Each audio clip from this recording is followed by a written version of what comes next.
वो चिड़िया अब अंडे देने वाली थी और वो बहुत ज्यादा परेशान थी क्योंकि अंडों की वजह से उसकी तबीयत कुछ ठीक नहीं थी और उससे अपने घोंसले की मरम्मत का काम नहीं हो पाया था। हर साल की तरह उन दिनों अब बस बरसात शुरू होने वाली ही थी। उस चिड़िया को बस यही चिंता थी, अगर बरसात आ गई तो वो अब क्या करेगी, क्योंकि उसका घोंसला तो ज्यादा बरसात बर्दाश्त नहीं कर सकता था। वो ऐसे ही परेशान बैठी हुई थी कि तभी वहाँ पर एक कालू कौवा आ जाता है।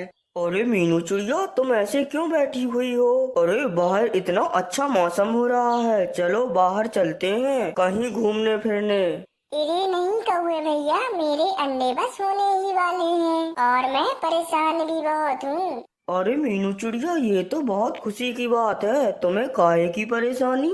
अरे कौवे भैया, आपको तो पता है मेरा घर कितना पुराना बना है। अगर बरसात आ गई तो मेरा घर तो फौरन से पहले ही टूट जाएगा। आप ही बताएं अब मैं क्या करूं, मेरी तो तबीयत भी ठीक नहीं है। ऐसे में अपने अंडों की रक्षा कैसे करूंगी? अरे अब कहीं ऐसा ना हो कि चिड़िया मुझे ही अपने घोंसले की मरम्मत करने के लिए बोल दे। मैंने तो अपना घोंसला बड़ी मुश्किल से बनाया है। अरे अब तो मुझे यहाँ से जाना ही होगा। कालू कौवा मन ही मन में ऐसा सोचता है। अच्छा मीनू चिड़िया, अब मैं चलता हूँ, मुझे एक काम याद आ गया है। और कौवा वहाँ से चला जाता है। फिर क्या था, अब बस रात हो जाती है और मीनू चिड़िया उसी परेशानी में सो जाती है। अगली सुबह आसमान पे बहुत गहरे बादल छा जाते हैं और साथ ही तेज बारिश भी शुरू हो जाती है। अगर अकेली बरसात होती तो शायद मीनू चिड़िया का घोंसला कुछ समय निकाल लेता, लेकिन बरसात के साथ साथ बहुत ज्यादा तूफान भी था, इसीलिए मीनू चिड़िया का घोंसला बहुत ज्यादा हिलने लगता है। अरे भगवान, ये क्या हो गया? मेरा घर तो बहुत तेज चल रहा है। इससे पहले कि मेरा घर गिर जाए मुझे यहाँ से निकलना होगा। मेरे दर्द भी बहुत हो रहा है, कहीं ऐसा ना हो मेरे अंडे हो जाए और वो इस घर के साथ ही गिरकर टूट जाए। और फिर मीनू चिड़िया अपने घर के गिरने से पहले ही बाहर निकल जाती है। अभी वो अपने घर से बाहर निकली ही थी तभी उसका घर गिर जाता है। बाहर बारिश भी बहुत ज्यादा तेज हो रही थी और मीनू चिड़िया के घर के पास ही कालू कौवे का घर था। फिर क्या था, मीनू चिड़िया सीधे कालू कौवे के घर पर चली जाती है और जाकर कौवे के दरवाजे पर दस्तक देती है। अरे कौवे भैया दरवाजा खोलो। अरे हाँ मीनू चिड़िया, बोलो क्या बात है, इतनी तेज बारिश में तुम घर से कैसे निकल पड़ी? अरे कौवे भैया, मैंने अपने घर के बारे में बताया था ना, बहुत तेज बारिश और हवा की वजह से टूट गया है। कौवे भैया, मेरे अब अंडे भी होने वाले हैं, प्लीज आप अपने घर में मुझे आने दें। चिड़िया की बात सुनकर कालू कौवा मन ही मन सोच रहा होता है, अगर अभी घर पर आने दिया और इसने अगर यहीं पर अंडे दे दिए तो ये जब तक नहीं जाएगी जब तक अंडों से बच्चे बाहर नहीं निकलेंगे। मुझे कोई बहाना बनाना होगा। अरे चिड़िया, मैं तुम्हें अपने घर में तो आने देता, लेकिन आज मेरे ससुराल वाले आए हुए हैं, सारा का सारा खानदान आ गया है एक साथ। अरे मैंने बहुत मुश्किल से उन्हें संभाला हुआ है, तुम यहाँ पर कैसे रह सकती हो? तुम किसी और पक्षी के घर चली जाओ। और कौवा ऐसा कहकर दरवाजा बंद कर लेता है। फिर क्या था, चिड़िया वहाँ से सीधी फिर तोते के घर चली जाती है। फिर तोता दरवाजा खोल देता है। अरे मीनू चिड़िया, तुम इस समय यहाँ पर?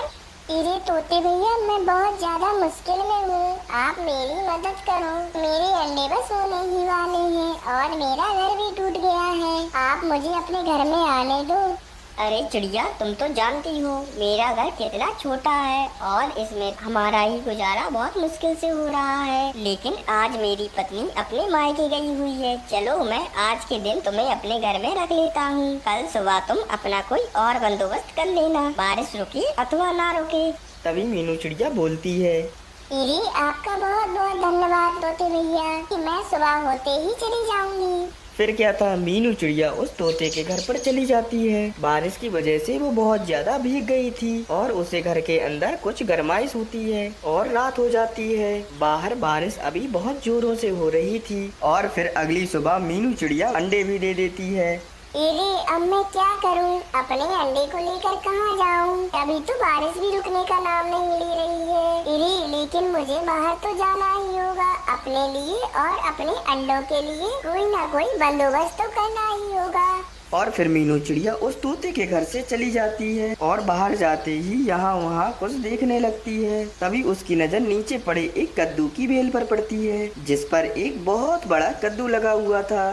इरे क्यों ना मैं इस कद्दू के अंदर सुराख करके इसे खोखला कर लूं और इसे अपना घर बना लूं। इसमें मेरी अंडे सुरक्षित रहेंगे। फिर क्या था, वो उस बड़े से कद्दू में सुराख कर लेती है और उसके अंदर जाकर उस कद्दू को पूरा खोखला कर लेती है। इस काम में उसे मेहनत तो बहुत लगती है, लेकिन अपने अंडों के लिए वो खुद में हिम्मत पैदा करती है। फिर क्या था, वो अपने अंडे लाकर उस कद्दू में अब बैठ जाती है। कद्दू तो उसके अंडों के लिए बहुत ज्यादा सुरक्षित घर बन गया था, लेकिन बारिश तो अभी भी हुए जा रही थी।